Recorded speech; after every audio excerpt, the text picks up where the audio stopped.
Welcome, Ming. Hi, Jason. It's good Great to see you. and you. Sorry you can't be with us in the room this evening, but we all send a very warm hug and celebrate your award of the inaugural Lifetime Achievement Award. Congratulations.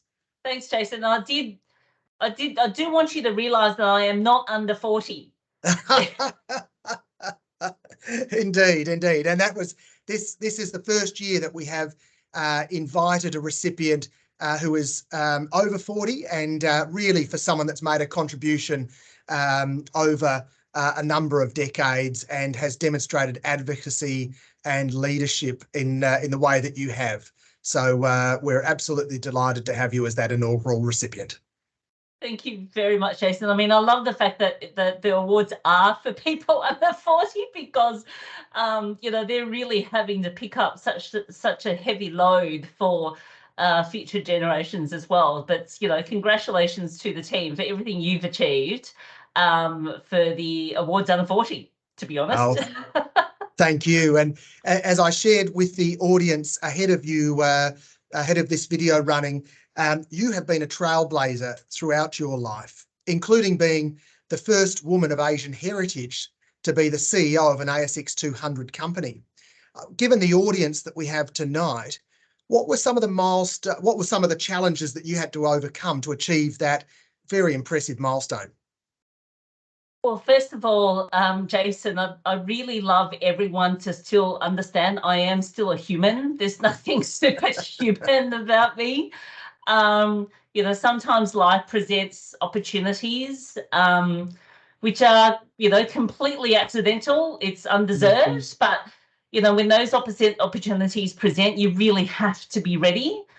And it's probably the battle scars that I've had to work through my career that have actually taught me the most about persistence and values and holding on to those values when there's so much pressure not to do so. So you have to at all costs hold on to integrity and really play the whole game. And I think the audience will know more than me probably. There are a whole host of biases that they've experienced and have had to overcome. It's the same thing that I've had to work through. And just to make sure the audience understands, I've made many mistakes along the way, and some of them were quite painful to work through. But you know what? You pick yourself up and you move on. So, I am just an ordinary human that life has presented challenges and presented challenges for me to decide to take on. Well, thank you, Ming.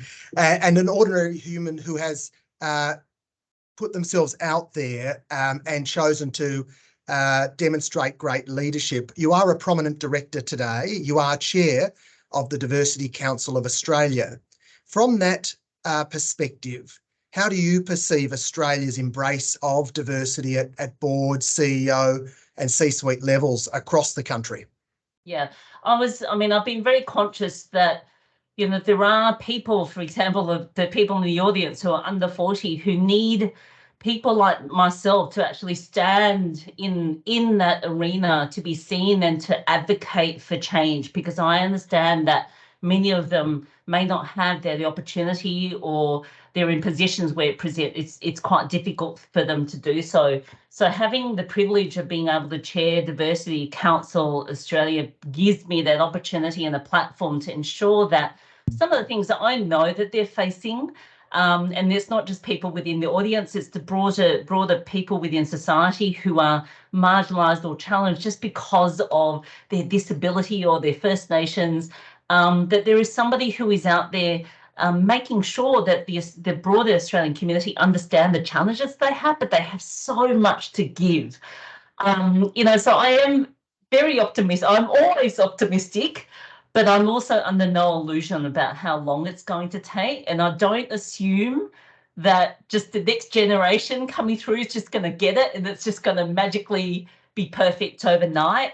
This work requires every generation, young and old, to actually move it forward. And there will be setbacks. You've seen many setbacks in the past, and that will continue into the future. But, if we persist, change will happen.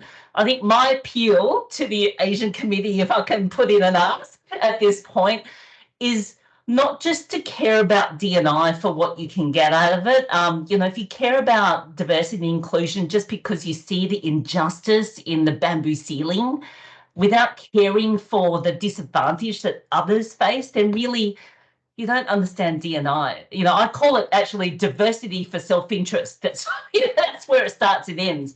And that's why I advocated so strongly for First Nations, because not because I was getting anything out of it.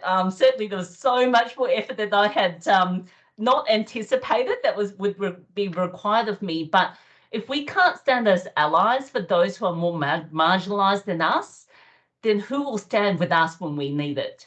And we have a lot of privilege in the Asian community, and we should use it for good. Well, thank you, Ming.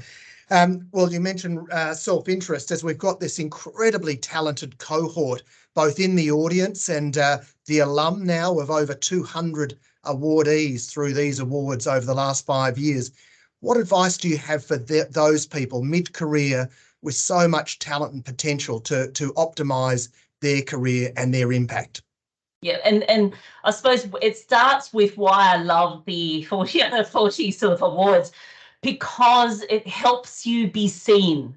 I want you to be seen not just in the D&I community or be seen as a diverse candidate. I want you to be seen in mainstream, which is sort of where I push a lot of my work and attention. It's not just in a D&I sense, but into mainstream Australia to say, hey, this cohort of Asian Australians are incredibly capable, and they have so much to give. So please be seen. I know sometimes it's hard.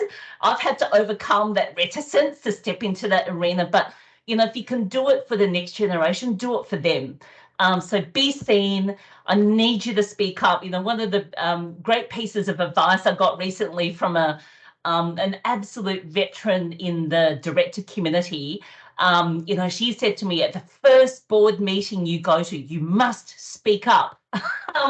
And really, I can see the thread in there that there will be an assumption if you're an Asian, you're going to be really meek and quiet and not say much. So, I spoke up at that first meeting and I continually do so.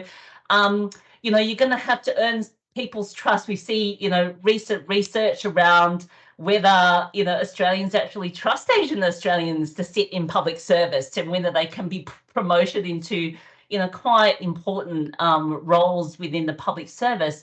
So the skill of adapting to the status quo, I talk about that a lot, adapting without losing your soul in the process. This is a lifelong skill, and it's a skill you're going to need in an increasingly disruptive world. And if you can learn it, understand it and work with change and not fear change, it'll actually put you in a really good position for your career. Well, thank you, Ming, for that incredible advice. I'm sure everyone is soaking it all up. And thank you again for all that you have done and for your incredible service. And congrats again for the inaugural recipient, being the inaugural recipient of the Lifetime Achievement Award. Thank you. Yep. Thank you very much, Jason.